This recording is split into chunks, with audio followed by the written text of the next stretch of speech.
Times के सभी दर्शकों का हमारे खास कार्यक्रम खबरों का पंचनामा में स्वागत है। आज हम बात करने जा रहे हैं आखिर क्यों हैदराबाद नगर निकाय के चुनाव में बीजेपी ने पूरी ताकत झोंकी है और कैसे वो वहां पे निजाम कल्चर को खत्म करके भगवा परचम लहराएगी।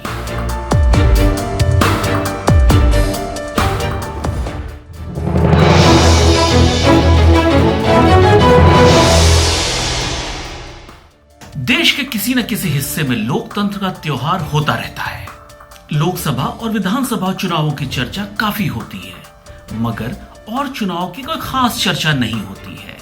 इस वक्त ग्रेटर हैदराबाद म्युनिसिपल कॉर्पोरेशन का चुनाव पूरे देश में चर्चा का विषय बना हुआ है। हर बार इस चुनाव की खास चर्चा नहीं होती थी, मगर इस बार बीजेपी ने पूरी ताकत झोंक दी है। बीजेपी की ओर से यूपी के मुख्यमंत्री योगी आदित्यनाथ ने हैदराबाद में रोड शो किया। इस रोड शो में सीएम योगी ने अपने चित परिचित अंदाज में लोगों को संबोधित किया। सीएम योगी ने वहां हिंदू कार्ड खेला। योगी के बाद देश के गृह मंत्री अमित शाह भी वहां पहुंचे और एआईएमआईएम और टीआरएस पर जमकर बरसे। शाह ने कहा कि हम हैदराबाद को नवाब निजाम संस्कृति से मुक्त करने और यहां एक मिनी इंडिया बनाने आए हैं। हम हैदराबाद को एक आधुनिक शहर में तब्दील करना चाहते हैं जो निजाम की संस्कृति से मुक्त हो।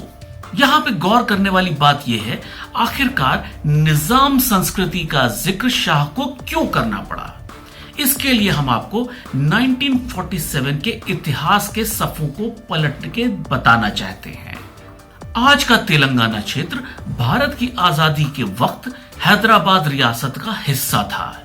हैदराबाद रियासत का भारत के ब्रिटिश साम्राज्यवाद से स्वतंत्रता हासिल करने के 1 वर्ष और 1 महीने के बाद भारत में विलय हो गया था। 15 अगस्त 1947 से पहले 2 तरह के भारत अस्तित्व में थे। पहला ब्रिटिश, फ्रेंच और पुर्तगाली साम्राज्यों के अधीन भारत, जिन पर इन विदेशी ताकतों का शासन चलता था। वहीं दूसरा भारत जो राज्य रजवाड़ों और स्थानीय शासकों के अधीन आने वाला भारत था। उस वक्त भारत में 522 रियासतें थीं। हैदराबाद देश के कुछ बड़ी रियासतों में एक थी।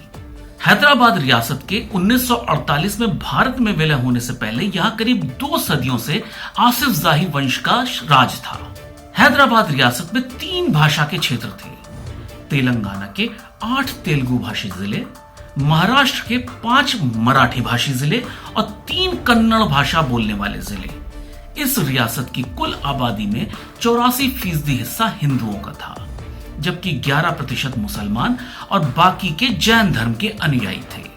तो सामाजिक, भाषाई और सांस्कृतिक नजरिए से हैदराबाद रियासत विविधता में एकता और शांतिपूर्ण सह अस्तित्व का शानदार नमूना था। यह आपको इसलिए बता रहा हूं ताकि आप इसके पृष्ठभूमि को समझें। यहां पर निजाम का शासन क्यों चलता था जो कि मुस्लिम होता था। तब ऐसा कहा जाता था कि यहां हिंदुओं पे जुल्म होता है। इसके बाद जब इस रियासत का विलय हो गया तो यहां के लोगों की आजादी तभी हुई थी, ऐसा कहा जाता है। अब आप समझ गए होंगे कि आखिरकार बीजेपी इस किले में सेंध क्यों लगाना चाहती है। बीजेपी दक्षिण भारत के राज्यों में धीरे धीरे अपनी मौजूदगी बढ़ाती जा रही है। ग्रेटर हैदराबाद म्युनिसिपल कॉर्पोरेशन की कुल 150 सीटों पर मतदान हुआ और 4 दिसंबर को उसके नतीजे आने वाले हैं। जीएचएमसी के पिछले चुनाव में राज्य की सत्ताधारी तेलंगाना राष्ट्रीय समिति ने 99 सीटें जीती थी और मेयर पद पे कब्जा जमाया था। तब बीजेपी को सिर्फ 4 और असदुद्दीन ओवैसी की पार्टी एआईएमआईएम को 44 सीटें मिली थी। लेकिन इस बार बीजेपी ग्रेटर हैदराबाद नगर निगम चुनाव जीतने के लिए एड़ी चोटी का जोर लगा रही है। ऐसे में यहां मुकाबला बीजेपी, टीआरएस और एआईएमआईएम के बीच त्रिकोणीय हो गया है। बीजेपी और एआईएम धार्मिक आधार पर वोटों का ध्रुवीकरण करती है। आंकड़ों पे गौर करें तो ग्रेटर हैदराबाद की धार्मिक बनावट और जनसंख्या ने बीजेपी की विस्तारवादी नीति ने दक्षिण भारत में निजाम के इस शहर पर फोकस करने को मजबूर किया है। ग्रेटर हैदराबाद में करीब 64.9% हिंदू हैं, जबकि 30% लोग मुसलमान आबादी है। यहाँ ईसाई लगभग 3%, बाकी जैन, सिख और बौद्ध है।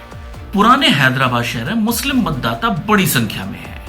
ग्रेटर हैदराबाद की 10 विधानसभा सीटों में से 7 बस 50% से ज्यादा आबादी मुसलमानों की है। इन पर AIMIM का कब्जा है। उधर हालिया दुबक्का उपचुनाव में TRS को हराकर जीत दर्ज करने वाली बीजेपी GHMC चुनाव में जीत दर्ज कर न केवल दक्षिण में स्थानीय स्तर पर संगठन का विस्तार करना चाहती है, बल्कि वो ये संदेश भी देना चाहती है कि बीजेपी का प्रभाव देश भर में है, वो राष्ट्रीय पार्टी है और उसका विस्तार निरंतर चल रहा है। इस हथियार के बल पर बीजेपी पार्टी कैडर की लंबी श्रृंखला बनाना चाहती है, जिसके बल पर दक्षिण का किला फतह करने में आसानी हो सके। तो आज के लिए सिर्फ इतना ही। देखते रहिए खबरों के पंचनामा के अगले एपिसोड का, क्योंकि यहां हम रखते हैं हर खबर पे पैनी नजर। नमस्कार।